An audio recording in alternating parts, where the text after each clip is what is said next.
새벽 5시 반, 순자는 잠든 남편의 코 고는 소리를 들으며 조용히 일어났다. 78세의 몸이지만 습관이 된 시간은 정확했다. 부엌으로 향하는 발걸음마저 소리를 내지 않으려 애썼다. 어둠 속에서도 손에 익은 찬장 손잡이를 돌리고 쌀을 씻는 물소리도 최대한 줄였다. 밥이 끓는 동안 순자는 냉장고에서 어제 남은 반찬들을 꺼냈다. 멸치볶음, 무 생채, 김치, 그리고 된장국을 끓였다. 52세 아들을 위한 아침상이었다. 명호는 어제도 술에 취해 새벽 3시에 들어왔다. 문 여는 소리, 비틀거리며 벽에 부딪히는 소리, 그리고 쿵 하고 방에 쓰러지는 소리까지. 순자는 모든 걸 들었지만 나가보지 않았다. 또 그랬나? 철수가 부엌으로 들어오며 물었다. 순자는 고개만 끄덕였다. 철수의 얼굴에는 피로가 깊게 패여 있었다. 한때는 동네에서 가장 성실한 몫으로 통했던 그였지만 이제는 등이 굽고 손에 힘도 빠진 늙은 남자일 뿐이었다. 언제까지 이럴 거야, 저놈이? 철수의 목소리에는 분노보다는 체념이 더 많이 섞여 있었다. 그래도 내 자식인데. 순자는 늘 하던 말을 되풀이했다. 하지만 그 말조차 이제는 공허하게 들렸다. 명호의 방 앞에 상을 놓는 일은 이미 3년째 계속되고 있었다. 처음에는 방 안으로 들어가 깨우려 했지만 술 냄새와 담배 냄새가 진동하는 방 안의 모습이 너무 참담해서 더 이상 들어갈 수 없었다.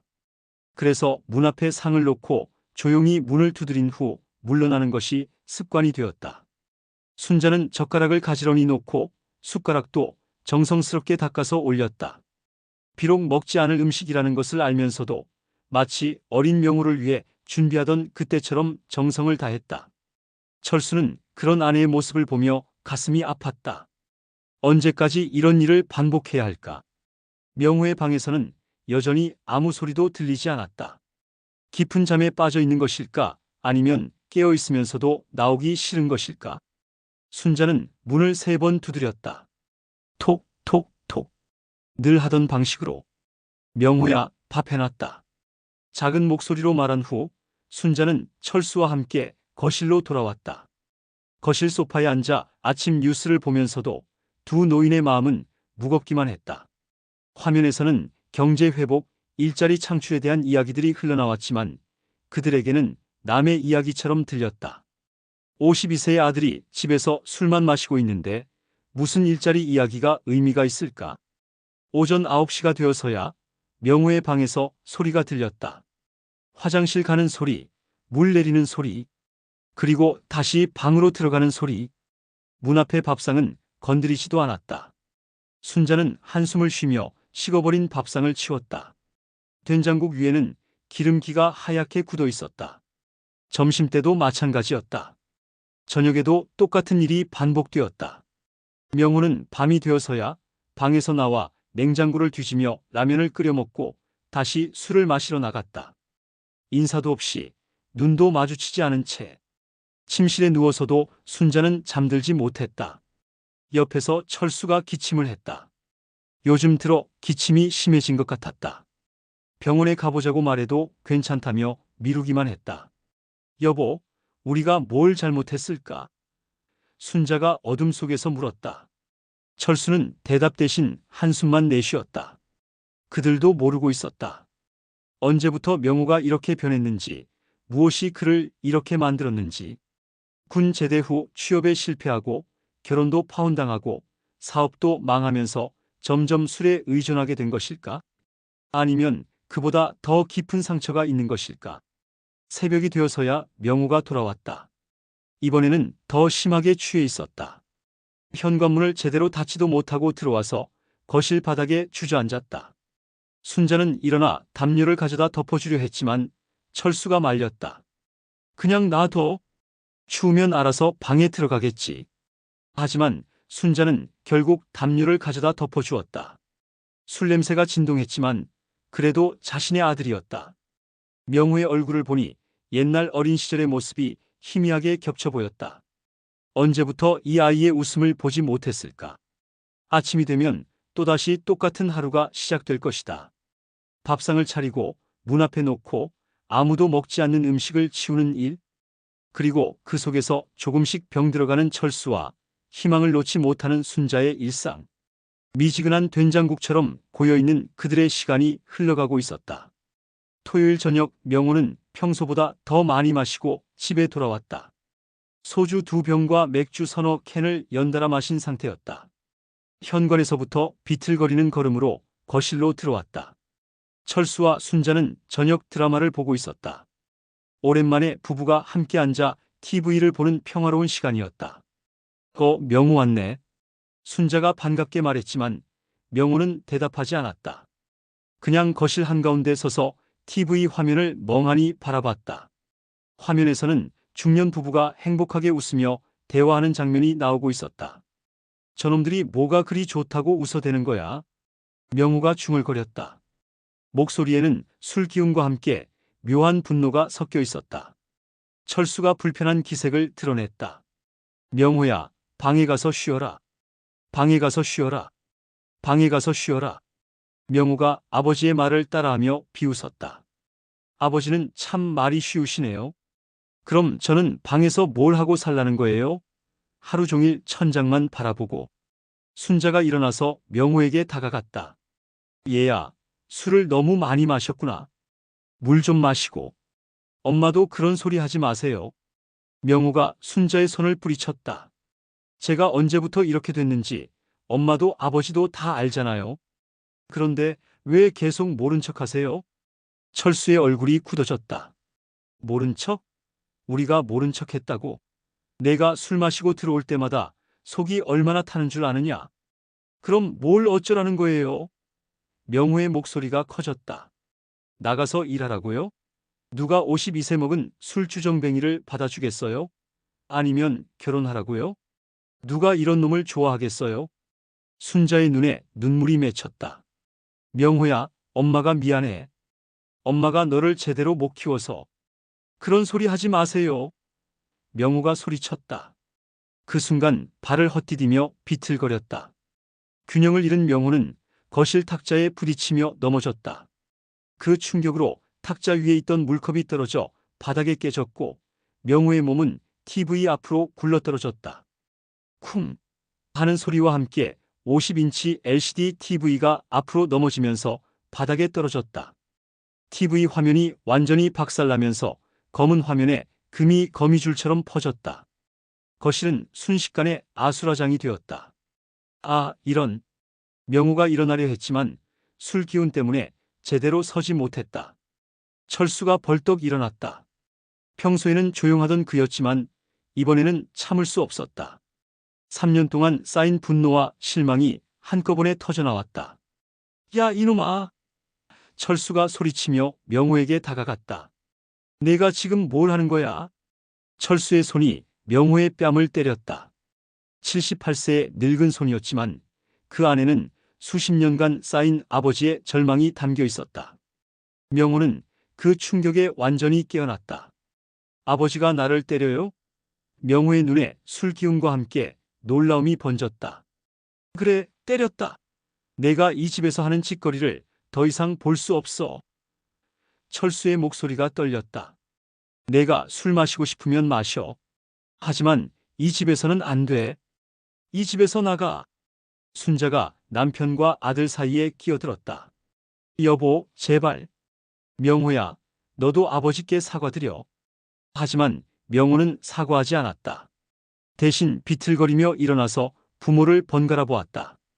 그의 눈에는 분노와 원망, 그리고 깊은 상처가 뒤섞여 있었다. 좋아요. 나가라고 하시니까 나가겠어요. 하지만 제가 왜 이렇게 됐는지는 생각해 보세요. 명호가 소리치며 자신의 방으로 들어갔다. 쾅! 하고 문을 닫는 소리가 온 집을 울렸다. 거실에는 철수와 순자만 남았다. 깨진 TV, 흩어진 유리 조각, 그리고 물컵의 파편들. 두 노인은 그 참혹한 현장을 바라보며 말없이 서 있었다. 순자가 먼저 무릎을 꿇고 유리 조각을 줍기 시작했다. 손이 떨렸다. 철수도 무릎을 꿇고 아내와 함께 조각들을 주었다. 둘 다 눈물을 흘리고 있었지만 서로에게는 보이지 않으려 고개를 숙이고 있었다. 여보. 순자가 작은 목소리로 말했다. 응. 철수도 가까스로 대답했다. 우리가 너무 늦게 화를 낸 걸까? 철수는 대답하지 못했다. 그저 깨진 유리 조각들을 주워 담으면서 생각했다. 언제부터 이 집이 이렇게 조용해졌을까? 언제부터 아들과 제대로 대화해 본 적이 없을까? 그리고 언제부터 화를 내는 것조차 포기하고 살았을까? 한밤중까지 두 사람은 조용히 거실을 치웠다. 깨진 TV는 옮길 수 없어서 그대로 두었다. 검은 화면에 금이 간 모습이 마치 그들 가족의 현재를 보여주는 것 같았다. 명호의 방에서는 여전히 아무 소리도 들리지 않았다. 하지만 그 침묵이 평소의 침묵과는 달랐다. 무언가 달라진 것 같았다. 아버지의 손바닥이 얼굴에 닿은 그 순간 오랫동안 굳어있던 무언가가 깨진 것 같았다. TV가 깨진 지 사흘이 지났지만 집안의 분위기는 여전히 무겁기만 했다. 명호는 방에서 나오지 않았고 철수는 며칠째 제대로 잠을 이루지 못했다. 순자는 그런 두 남자 사이에서 어떻게 해야 할지 몰라 하루하루를 견디고 있었다. 목요일 오후 순자는 옷장 깊숙한 곳에서 오래된 상자 하나를 꺼냈다. 먼지가 수북이 쌓인 상자였다. 뚜껑을 열자 과거의 추억들이 고스란히 담겨 있었다. 명호의 어린 시절 앨범, 상장들, 그리고 작은 일기장까지. 첫 번째 사진은 명호가 5살 때 찍은 것이었다. 작은 한복을 입고 활짝 웃고 있는 모습. 그때는 정말 천사 같았다. 순자의 손끝이 사진을 쓰다듬었다. 언제부터 이 아이의 이런 웃음을 보지 못했을까? 다음 사진은 초등학교 입학식 사진이었다. 커다란 책가방을 메고 어색하게 서 있는 명호. 그날 순자는 얼마나 자랑스러웠던가. 동네 사람들에게 우리 명호 학교 간다고 자랑하고 다녔다. 앨범을 넘기면서 순자는 하나하나 기억을 되살렸다. 명호가 초등학교 2학년 때 받은 첫 번째 상장. 모범학생상이라고 적혀 있었다. 그날 명호는 집에 뛰어와서 엄마 나 상 받았어 라고 외쳤다. 순자는 그 상장을 액자에 넣어서 거실에 걸어놓았다. 엄마 내가 1등 했어. 3학년 때 받아온 성적표를 들고 자랑하던 모습도 선명했다.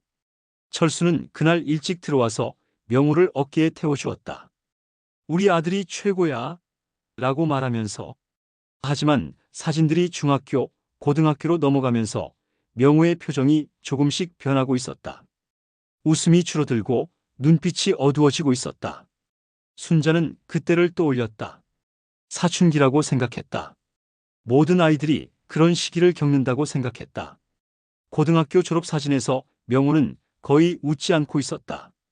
그리고 군대에 가면서 더욱 말수가 줄어들었다.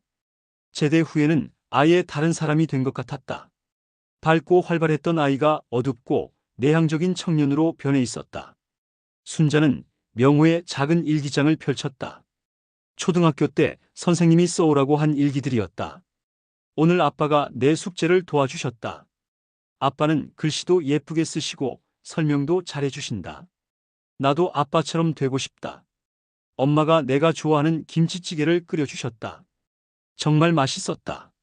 엄마 음식이 세상에서 제일 맛있다.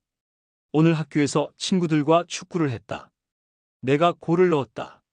집에 와서 엄마 아빠에게 자랑했더니 정말 좋아하셨다. 어린 명호의 순수한 글들을 읽으면서 순자의 눈에서 눈물이 흘러내렸다. 언제부터 이 아이가 이렇게 순수한 마음을 잃어버렸을까? 언제부터 가족에 대한 사랑을 표현하지 않게 되었을까? 한편 철수도 자신의 방에서 오래된 편지를 꺼내 보고 있었다. 명호가 군대에 있을 때 보내려고 썼지만 결국 보내지 못한 편지였다. 봉투에는 명호에게라고 써 있었다. 편지를 펼치자 철수의 서툰 글씨가 나타났다. 아들아, 아빠가 이런 편지를 쓰는 게 어색하지만 하고 싶은 말이 너무 많아서 펜을 들었다. 너는 아직 모르겠지만 아빠는 너를 정말 자랑스럽게 생각한다. 내가 태어나던 날 아빠는 세상에서 가장 행복한 사람이었다. 내가 처음 아빠라고 불렀을 때, 처음 걸음마를 했을 때, 처음 학교에 갔을 때 아빠는 매번 가슴이 벅찼다. 하지만 아빠는 그런 마음을 제대로 표현하지 못했다. 남자는 감정을 드러내면 안 된다고 배웠기 때문이다. 아들아, 아빠가 미안하다. 내가 힘들어할 때 옆에서 충분히 도와주지 못해서, 내가 고민이 있을 때 먼저 다가가서 물어보지 못해서, 아빠도 서툰 아버지였다는 걸 인정한다. 하지만 내가 알아주었으면 좋겠다. 아빠는 항상 너를 사랑했고, 지금도 사랑하고, 앞으로도 계속 사랑할 거라는 것을. 비록 표현이 서툴지만 내 마음만큼은 진짜라는 것을. 철수는 편지를 다시 접으며 한숨을 쉬었다. 왜 그때 이 편지를 보내지 못했을까? 왜 아들에게 직접 이런 말을 하지 못했을까? 거실에서는 순자가 명호의 사진들을 하나씩 정리하고 있었다. 그때 명호의 방문이 조용히 열렸다. 명호가 나타났다. 며칠 만에 보는 아들의 모습은 더욱 초라해 보였다. 엄마. 명호가 작은 목소리로 말했다. 순자는 깜짝 놀라며 앨범을 덮으려 했지만 명호가 가까이 다가왔다. 그거 내 어릴 때 사진이에요? 순자는 고개를 끄덕였다. 명호가 소파에 앉으며 앨범을 들여다보았다. 자신의 어린 시절 모습을 보면서 명호의 얼굴에 미묘한 변화가 일어났다. 나 이렇게 웃기도 했었네요. 명호가 중얼거렸다. 그럼 너는 정말 밝은 아이였어. 하루 종일 웃고 떠들고. 순자의 목소리가 떨렸다. 명호는 한동안 말없이 사진들을 보았다. 그리고 갑자기 물었다. 엄마, 저는 언제부터 이렇게 됐을까요? 순자는 대답할 수 없었다. 정확한 시점을 알 수 없었다. 아니, 알고 싶지 않았을지도 모른다. 미안해요, 엄마. 명호가 처음으로 사과했다. 제가 너무 엄마 아빠를 힘들게 했죠? 순자의 눈에서 눈물이 터져나왔다. 3년 만에 듣는 아들의 사과였다. 명호가 사과한 지 일주일이 지났지만 집안 분위기가 완전히 좋아진 것은 아니었다. 그래도 예전보다는 대화가 조금씩 늘어났고 명호도 가끔은 거실에서 부모와 함께 시간을 보냈다. 하지만 여전히 일자리를 찾지는 못하고 있었고 술도 완전히 끊지는 못한 상태였다. 그런 어느 날 순자는 동네 산책을 하다가 골목 끝에 있는 작은 서점을 발견했다. 세빛서점이라는 간판이 걸려 있었는데 규모는 작았지만 아기자기하게 꾸며져 있었다. 서점 앞에는 아르바이트 구함이라는 종이가 붙어 있었다. 순자는 잠시 망설였다. 75세의 나이에 아르바이트를 한다는 것이 현실적일까?